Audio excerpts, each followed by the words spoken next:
Happy days సినిమాతో Telugu silver screen entry ఇచ్చిన నిఖిల్ తన ఫస్ట్ మూవీతోనే యాక్టర్గా మంచి గుర్తింపు తెచ్చుకున్నాడు.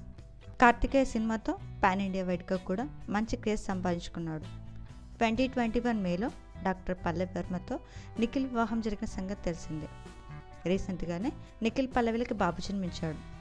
అయితే సెప్టెంబర్ 3న నిఖిల్ వైఫ్ పల్లవి తన బర్త్డేని సెలబ్రేట్ చేసుకుంది.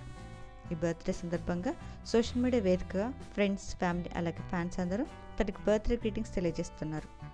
ఇంట్లో తనకు సింపుల్ పార్టీని హోస్ట్ చేసి సెలబ్రేట్ చేశారు నిఖిల్. ఈ సెలబ్రేషన్కి సంబంధించిన కొన్ని ఫొటోస్ బయటకు వచ్చాయి. ఈ పిక్స్లో నిఖిల్ సన్ తన క్యూట్ లుక్స్తో నెటిజన్లు బాగా ఆకట్టుకుంటున్నాడు.